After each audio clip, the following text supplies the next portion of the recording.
Of fixing this Jaguar. I think we're on the home stretch now. I think this car only has 3 major steps to get this on the road, fixed up, not daggy, great stuff. And that is, this car needs paint because the bodywork's done. The car needs paint, the car needs seats, and the car needs engine work. Since it's still dead on cylinder 2 and blowing a little bit of smoke, otherwise a perfectly running engine, brilliant running engine, except for that one little issue that's quite major. I think it's going to require head work. So in 3 major steps we need to do body, interior, engine. So I'll cover that in the next 3 episodes. We're very close to being done with this car. So what I decided to do is get onto the painting stage of repairing, and because the bodywork's done, it's rust repaired.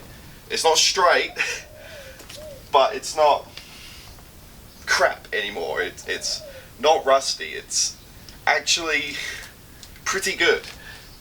Again, it's not straight. I'm not a panel beater. I'm a rust repairer. That's what I do. Tail lights are masked up. Any spots that you see that are a bit open, you want to get those taped up, because if the paint can go underneath anything, it will. So tape everything up. I've got the sides taped here, the windscreen taped here, the bumper taped here. If you get paint on the bumper, it's not so bad. That's not a killer. Just means you have to clean it later with like turpentine or something. Just clean off the paint. I've got the rear valence or whatever, boot opener, taped up. Same for this side, tail light, side guards, window. We're pretty much ready to paint. It's pretty clean. No it isn't. So you need to get a rag and clean it off. So if you're like me, you don't really have a clean environment, you know, like dirt, debris, leaves, gets blown in all the time. I might be more extreme than others. Others have garages and things, stuff that's not so dirty as this, but anywho, work in the garage that you have, not the garage that you want, right? So what we're going to do is, we've got this fence sprayer here. So we're using a 1-stage enamel paint. You've heard me right, this is enamel paint. It's cheap, it works, whatever. I've got thinners here, which is a enamel thinner, and we've got a all-purpose primer grey. So what we want to do is, the mixture on enamel paints is about 3 parts thinners with 4 parts paint, and you can measure it out as much, you know, in any way that you want. You know, 3 parts could be 3 litres or 300 millilitres, as long as the ratio is 3 to 4. 3 parts thinners, 4 parts paint, you get a really nice wet coat. So what we need to do is, so this is our container for the gun. So take thinners. I'm going to use my thumb as a measuring stick. So we pour 1, and the thinners is just touching my thumb there, so I know where to measure to. So 1, 2, 3. And this is just a paint tin off of like an aerosol pressure pack. That's what I'm using as a measuring device right now. You know, 3 and 4 of those in that container will do like an entire coat on one side of the car. So for a boot lid, this is perfectly adequate. Probably going to end up with a little bit more. It'll be extra wet. And we break open the primer. I'm a bit sweaty right now. It's 30 degrees today. So we need to keep that off the car too, because a nice thing about using one of these guns is that they don't use an air compressor. So, and an air compressor spits out water sometimes. If you're sweating into the paint, you know, it's effectively no use. So we go the same thing, we go 4 parts of these, so 1, 2, 3, 4. And don't pretend like you're not going to stay clean, because you won't. Take our nice mix of paint, put it on, and it is ready to go. The painting's not so hard. Again, we've got to keep the sweat out, so I'm going to turn it on, make sure we're a consistent distance from the boot. Psh, psh, psh. Be all fine.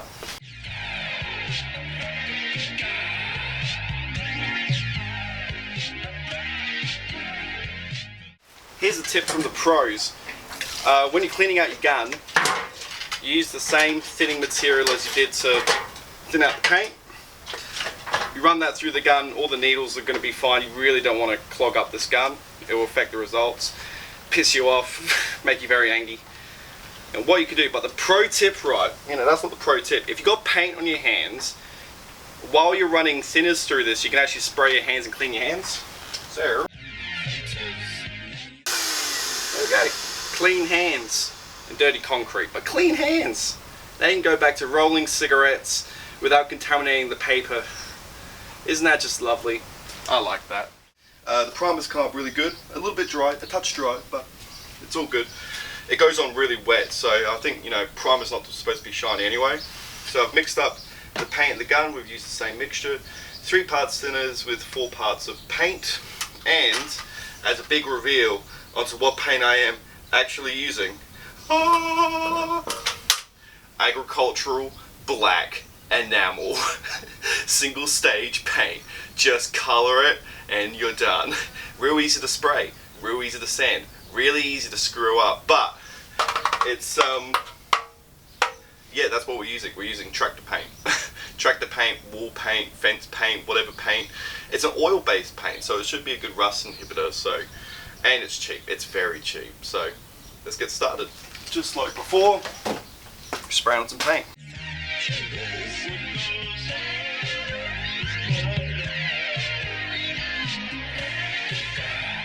So the first coat is going to be a bit, you know, not going to be a lot. So I just try to waste the can there just so I don't have any leftovers, but came out pretty good. I do like this. No runs. Hey, look at that. Another consideration you have to take as well is with airless sprayers, so fence sprayers. While they're very, very good, they will always jet out a stream of air, and as a result, when you lay down a path, when you let go of that trigger, it's still blowing air. So what that's going to do is it's actually going to disrupt the paint because it's blowing air, just what you painted, which can, if you're not careful, you can ruin a run like that. With a air compressor painter, as soon as you let go of the trigger, the air stops as well, where with an airless sprayer, the air doesn't stop. So all in all, very happy with that. I'll put on another coat and I'll show you guys how I did it. It's pretty much going to be the same as what I just did then, but I'm going to let that dry for about 2 hours and go for it. Ooh, I got a little bit of a run there. That's okay. We can't get too mad about things, eh? From this angle, almost makes me look like I know what I'm doing. Excellent. Car looks great. It's got the hood and the passenger side of the car to get through. Alright, so it's been a few weeks now. Week, 2 weeks, sort of. I've been painting panel by panel. Some panels are more successful than others. I would relatively call it a success. This is pretty good. So I painted this yesterday. Paint seems to have hardened enough that, you know, I won't damage it if I, you know, touch it. So it's time to peel it off and see how the car looks.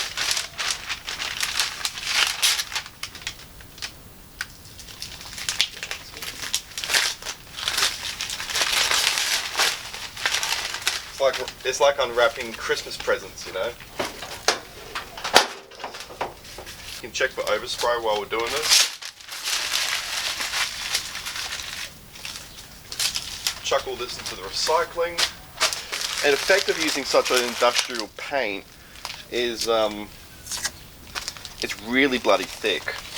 The finish isn't something that you see on a lot of other applications. You certainly don't see it on a car.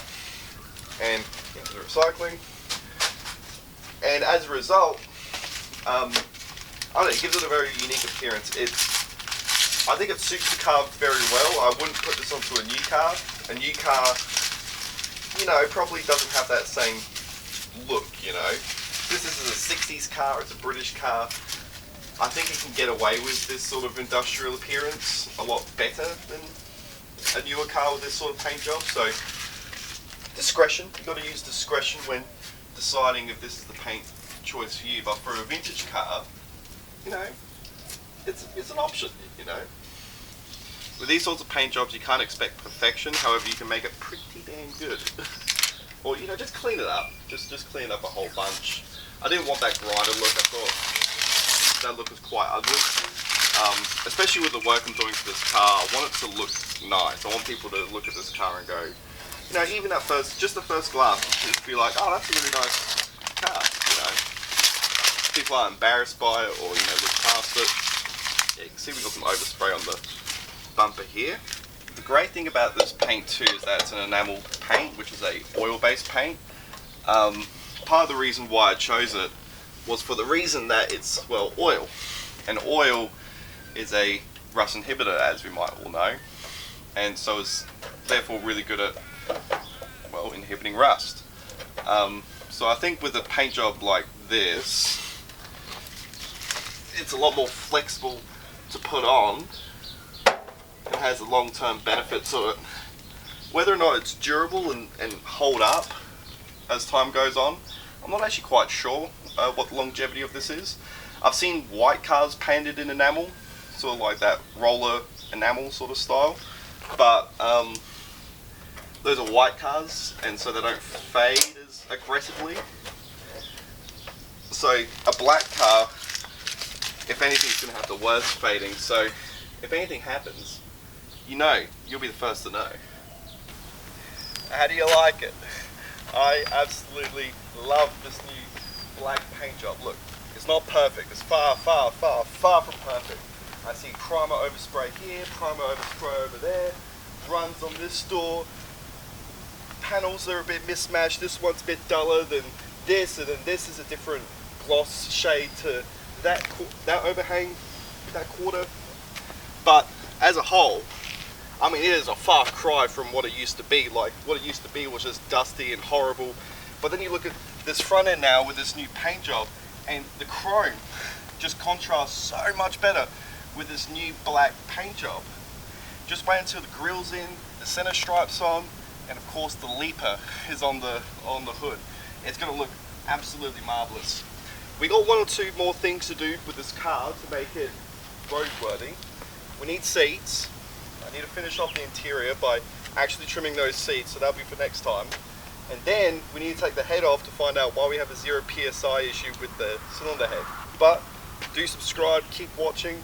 We'll work through these issues, and I reckon about mid-year we'll be driving this on the road. So I'm very, very much excited for that. Thank you very much for watching.